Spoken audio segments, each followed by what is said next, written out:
Hi, this is our group presentation of pedagogic theories and practice in music and performing arts education.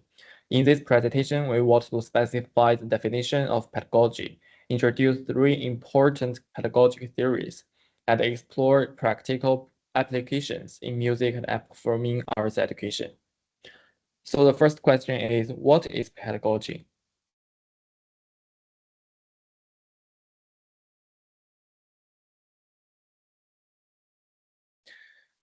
Pedagogy refers to the methodology of teaching, summarized by preceding psychologists and educators, such as constructivism, cognitivism, as well as humanism.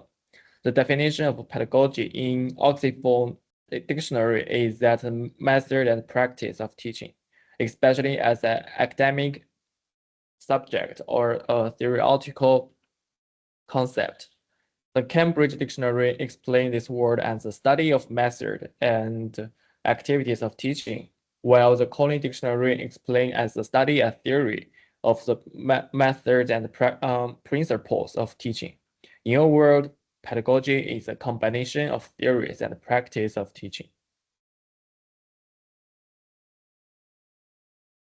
Okay.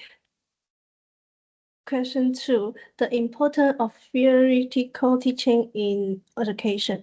Theoretical teaching is a key part of the educational process, which refers to systematic transfer of theoretical knowledge to help learners understand and basic concepts, principles and methods of the subjects. The importance of theoretical teaching in education is recurrent in the following aspects. Number 1, building a knowledge system. Number 2, improve your comprehension. Number 3, guide practical activities. Number 4, development critical thinking.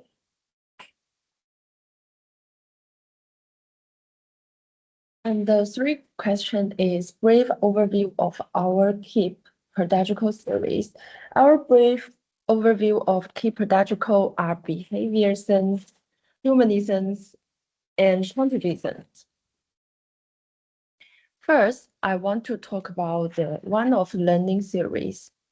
Behavior science is an approach to shaping human behaviors. It examines observable behaviors of internal mental process. These observable behaviors can range from exam performance to trendiness in the classroom. So what is the behaviors learning series? Behavior is a theory of learning based on the idea that all behaviors are occurring through conditionally. And conditionally occurs through the interaction with the environment. Behaviors believe that our attraction are shaped by environment stimulate. At the same time, learner will observe the environment and behavior, learned and finally implementable a sense of behaviors. Okay, number behaviors as a learning theory responds the accumulations of viral scholar of thought in modern psychology. Some of the people and concepts that perform behaviors as a learning theory, including Skinner, Pavlov, and J.B. Watson. Skinner, American behavior psychology, is the founder of the theory of operant conditionally.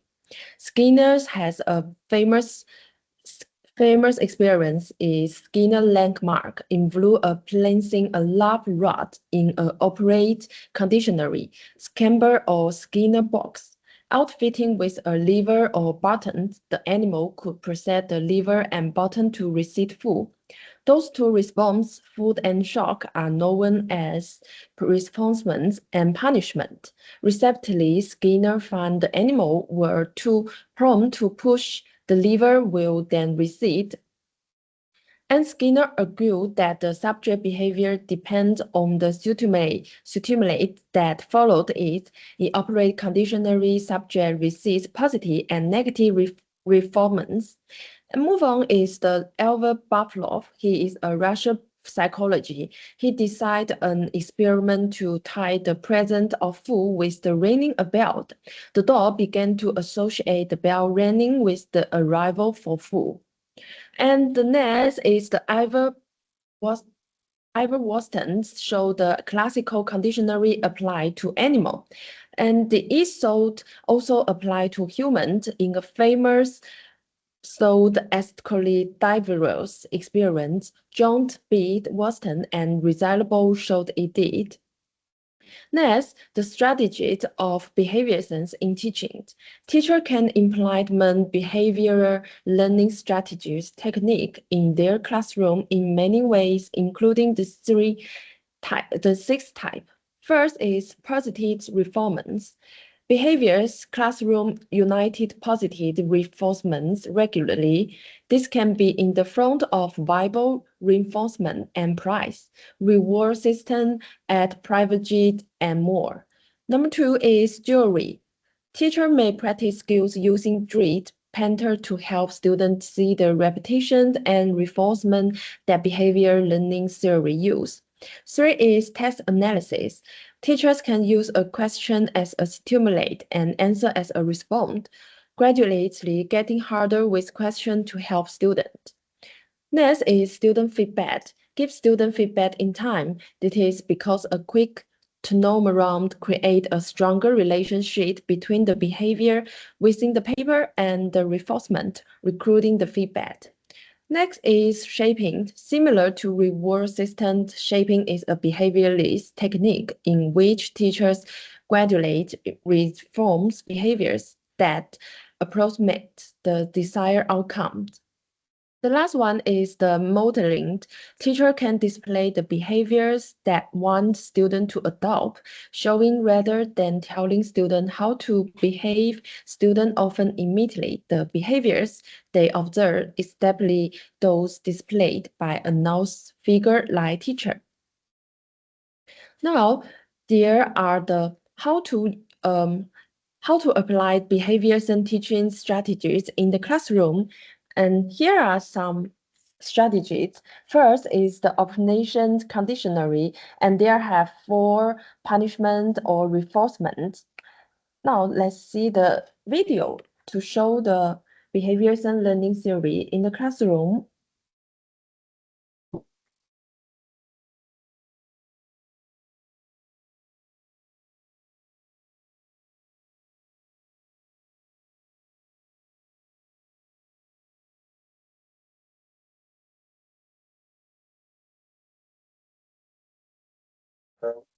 Jane, a junior in high school, is struggling in her chemistry class. She loses focus often and feels as though she doesn't understand the material. She's easily distracted by her cute chemistry partner, Mitchell. However, Mitchell is a chemistry whiz. The teacher, Mrs. Siddons, doesn't know how to help Jane succeed. How can Mrs. Siddons use operant conditioning to help Jane improve her chemistry grade? How would you use positive reinforcement to help Jane get better grades in chemistry? This is how we implemented positive reinforcement. When Jane gets a B or higher on her chemistry test, her teacher will give her her favorite candy. All right, class, now I'm going to hand back your test. Oh, good. Yay, a B. Here you go. Thank you. How could Mrs. Siddons use negative reinforcement to improve Jane's test grades? This is how we implemented negative reinforcement. Jane is required to go to after-school tutoring with Mrs. Siddons 3 times a week until she gets a B or higher on her chemistry test. All right, class, on your way out the door, come get your test. Thank you. Caroline, you didn't get a B or higher, so you need to attend some after-school tutoring until you get your grades up. Okay. How could we use positive punishment to help Jane stop getting bad test grades? This is how we implemented positive punishment. Jane has to scrape gum off of the tables every time she gets lower than a B on her chemistry test.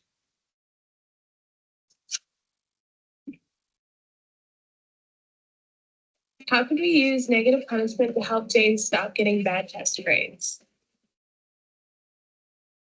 We implemented negative punishment by reassigning Jane a new chemistry partner who she doesn't find attractive.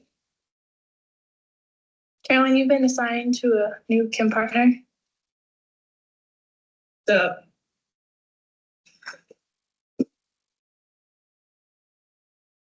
Any four of these methods can be used.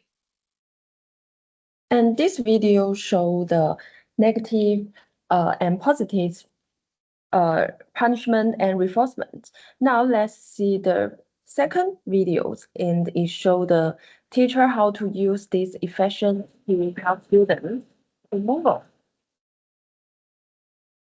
Miss Van Hogenbargen. That was better. It's Miss von Hungenbargen, sir. All right. Now, this week we are going to continue working on our multiplication tables. Last week was better, but we're not quite there yet. So, what we're going to try this week is, if you all get under 2 minutes by Friday, I will not hold our weekly multiplication table quiz. All right, let's get started.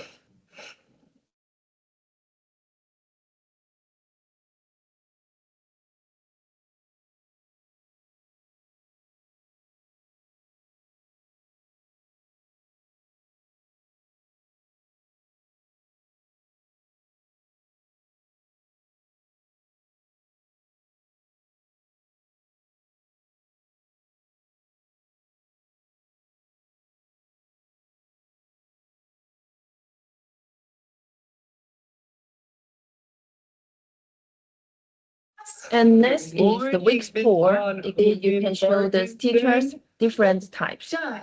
So this week, I'm going to try something new.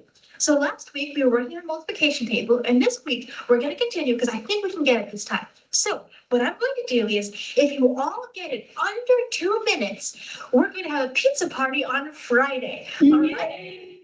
Let's get started.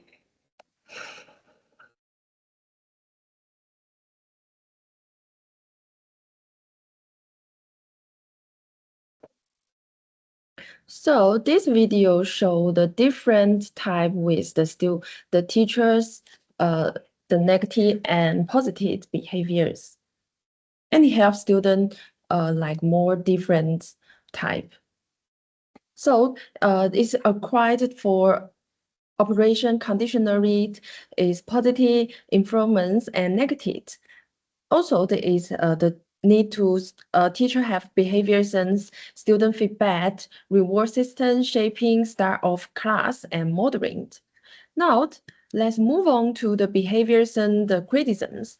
And the criticisms, while behaviors is a great option for many teachers, there are some criticisms of their series. First, it ignores the contextual features. Behaviors does not fully consider the individual's internal recognitions. Second, behaviors and teaching methods often rely too much on the guidance and control of teachers. It ignores the development of student autonomy and creative thinking. It may lead to student lack of problems solving ability in the face of new situations. Next, excessive pursuit of short-term promotion may neglect student long-term development needs, including the cultivation of critical thinking, innovative ability, and social and emotional skills. The last, over-reliance on strengthening means may lead to unfair competition. In the world, behaviors and learning series plays an important role in education, but we should also recognize it in limitation and improve it in practical. Now let's move on to the humanism.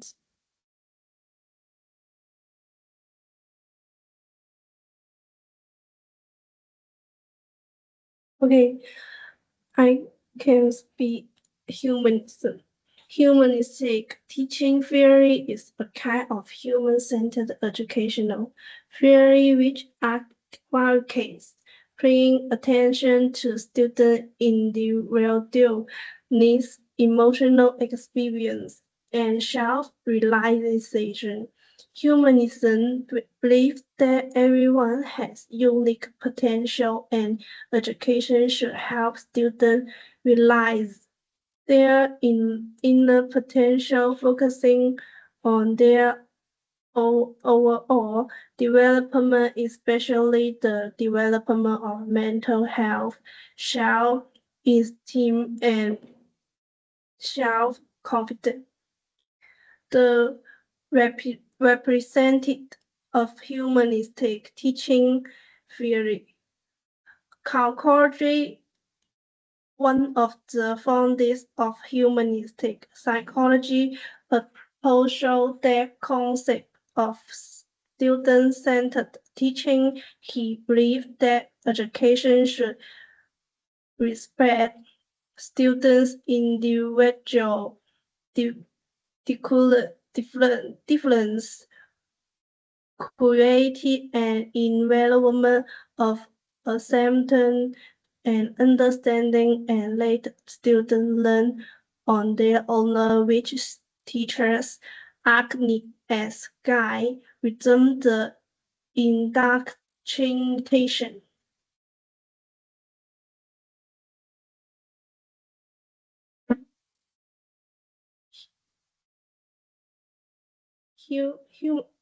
Humanism idea in music education. 1. Student-centered music education focus on the interests, abilities, and needs of each student and encourage them to choose the learning-centered choose them, such as their favorite instrument, repertoire of style. The teaching goal is to help students discover the joy and meaning of music learning rhythm, then focusing solely on technique and results. Number 2, focus on emotional experience. Musical is not only the expression of technology, but also the transmission of emotions. Humanistic music education emphasizes the cultivation of students' emotional experience, ability, and resource learn experience through musical so that they can integrate their own feeling and understanding in playing, singing, or creating.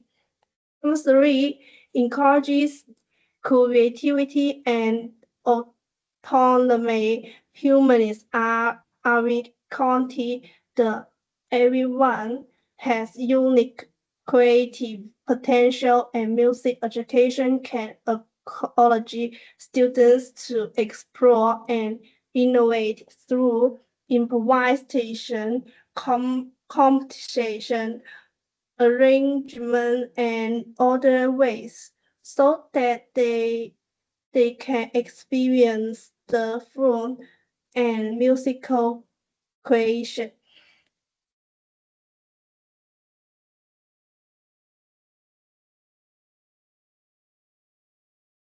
The typical appreciation of humanist music education. Number 1, personalized learning plan, teaching development a personalized music learning plan basis on each student's interest, learning abilities, and goals. For example, let students choose their preferred instrument piece or style of music, reflecting their interest and learning rhythm. Number 2, the correlation between emotion and music. In teacher guides, in teaching teachers guide students to understand to emotional connotation and cultural context of musical works, Students are encouraged to express their emotions and feelings through musical rhythm than just pursuing technique pronunciation. Number 3, creative activities and explosion. Students are encouraged to provide a way adapted, anticipate musical works, set up teamwork, musical creation tasks, where students work together to complete a piece of musical or a performance projects. Number 4, collaborative and interactive learning. Organized group ensembles or musical workshops where students learn about the diverse and experience of musical through collaboration. The concrete methods of humanist musical education. Number 1, guides and supportive teaching helps students discover their own potential through guidance and support rhythm that simply imparting knowledge. Number 2, emotional support. Teachers need to pay attention to students' emotional needs and provide a safe sense of belonging. Number 3, stimulating intrinsic motivation helps students find their inner drive to learn by cultivating their love of music. Is the video.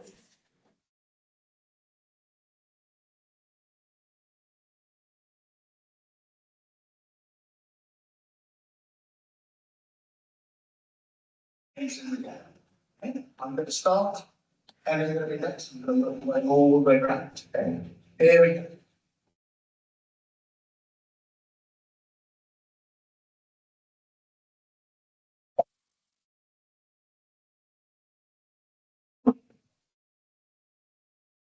Ten.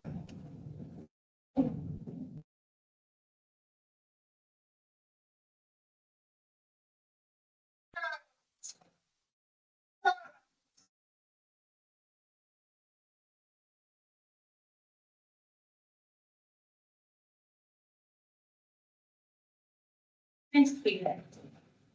This is Jack.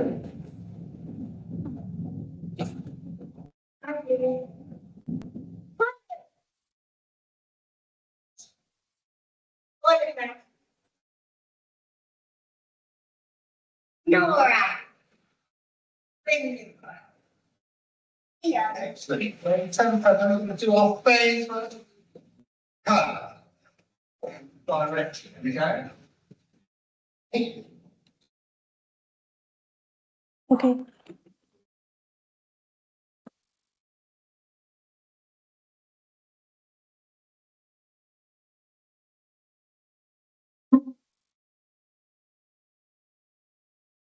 I want to introduce the next pedagogy theory. What is cognitivism? Cognitivism is a psychology and educational theory that focuses on understanding how people think, learn, and remember.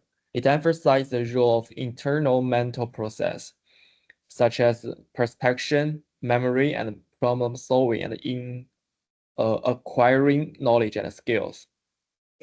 Cognitivism emerges as a response to behaviorism, which primarily focuses on observable behaviors and external stimuli by addressing the importance of what happens inside the mind during learning.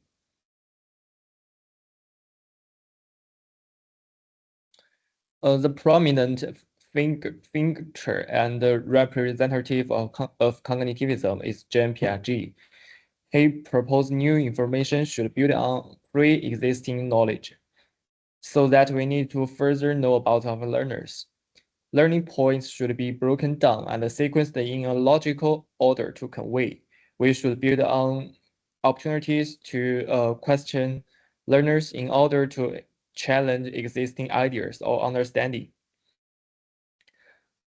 leading to development of new insights or adoption of old ones. The classical saying comes from him is that the principal goal of education is to create a man who are capable of doing new things, not simply repeating what other generations have done. The key principles of cognitivism is as follows. The first one is active mental process. Learning involves active process of information, including organizing, storing, and retrieving knowledge. The second one is schema development. Learners use schemas, means mental frameworks, to organize and interpret new information based on prior knowledge. The third one is meaningful learning.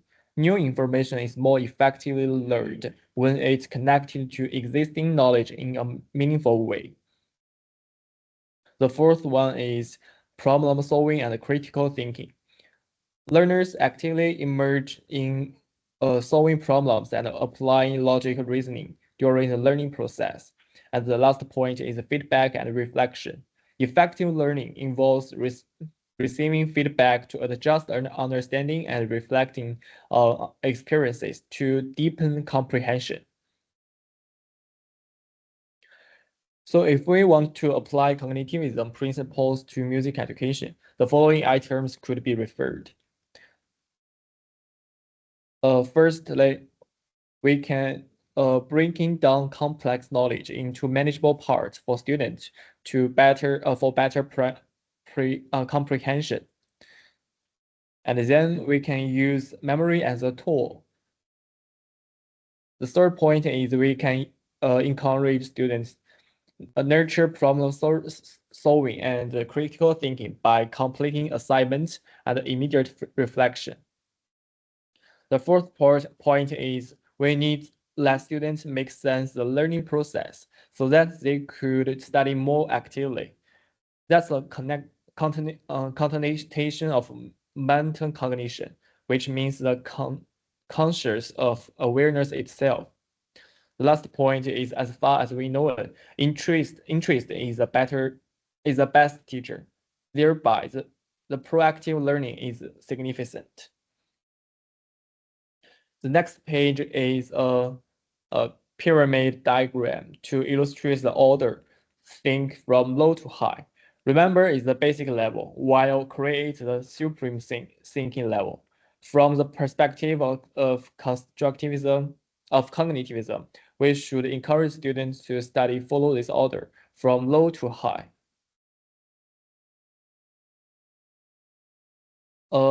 After oral explanation, I want to demonstrate applying cognitivism in classroom through a video.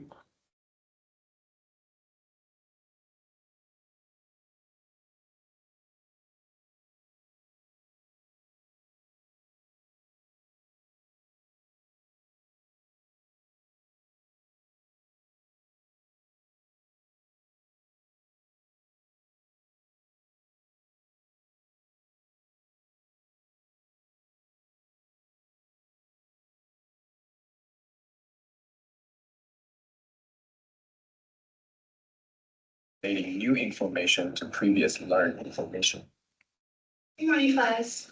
So today we're going to learn the order of operations, which is the method used to understand how to solve multivariable equations. So basically, we're reflecting back on our old basic math skills, something that we already know, and adding a new concept to help us solve multivariable equations.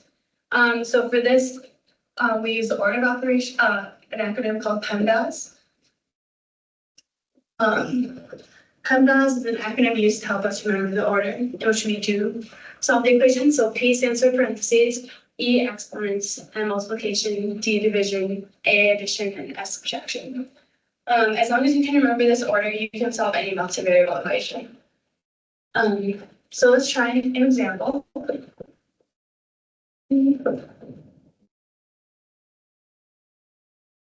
Okay, so according to PEMDAS, which group of variables should we solve first? 2+1. What'd you say? 2+1. 2+1? Yep, that's correct. And how did you know to do 2+1? Because 2+1 were in parentheses, which is the first order of operation. So you must complete the equation first before you solve the rest. Yep, that's really good. Do you want to come up and solve that? There you go.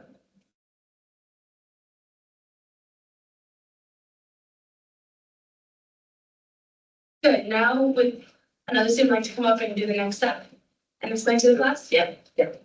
Okay. So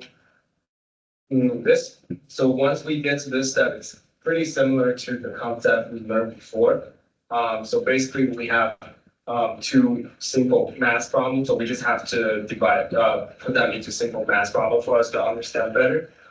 So we can choose either to solve 3 + 4 first or 3 × 4 first. And in the concept of pandas, she talked about, so we obviously like the multiplication is before the plus. So we just need to do the 3 × 4, which is 12. And then we can add the 3 on top of that. So that will solve it to 15. Yep, that's correct. But applying your concept for basic math problems, does anyone else have any questions? Oh, okay, good job.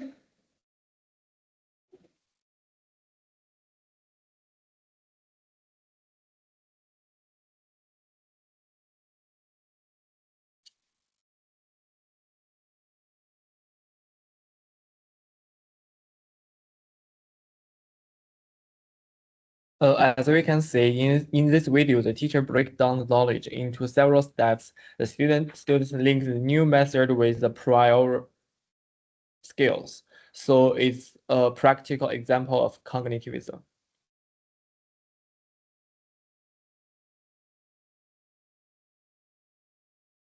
I have considered the relationship between cognitivism and other pedagogic theories and draw following conclusions. The similarity between cognitivism and humanism is that both of them stress the learner's internal mental activities, while the similarity between cognitivism and humanism is that both of them emphasize knowledge needs to be broken down, manageable pieces to impart, and new information based on prior knowledge. Learning is a system built and constructed by learners actively as well as piece by piece. On the other hand, the differences between cognitivism and behaviorism is that behaviorism stress observe and reinforce the external behaviors, but cognitivism stress the internal process of mind. Despite its stresses, cognitivism is not without limitation. Critics have identified several areas where it falls short or requires further development. Like, for example, cognitivism tends to focus heavily on the cognitive aspects of learning, potentially neglecting emotional, social, and motivational factors that also play a crucial role. It can simplify learning as an information processing activity, likening mind to a computer, which some argue is an inadequate metaphor for human cognition. While it emerges as a critique of behaviorism, cognitivism often underplays the importance of observable behaviors, which remains critical for assessing learning outcomes. The theory assumes that mental process can be studied objectively, but critics argue that human cognition is far more complex and nuanced than models often suggest. Cognitive processes like creativity, intuition, emotion are less systematically explored within traditional and constructivist paradigms. cognitive implementing cognitive strategies such as scaffolding and individualized learning plans can be resource-intensive and challenging in large classroom or diverse learning environments. The reliance on structured cognitive strategies may sometimes reduce opportunities for spontaneous or informal learning. In the end of our presentation, I want to summarize 3 main theories to mention above and figure out the possible development direction in the future. The key words of behaviorism are observation and reinforcement, while humanism stresses personal emotion and creative activities. As for cognitivism, it concerns about mental process and schema development. And in the future, the pedagogic theory may increasingly concern about student-centered principle and interactive teaching. We could also adopt comprehensive manners practically and combine research and practice. Pedagogic theory continue developing. For instance, with the development of internet, the connectionism is presented and more popular. So I convince that the pedagogic theories will be more and more practical and meaningful in the future. This is our presentation, and thank you for listening.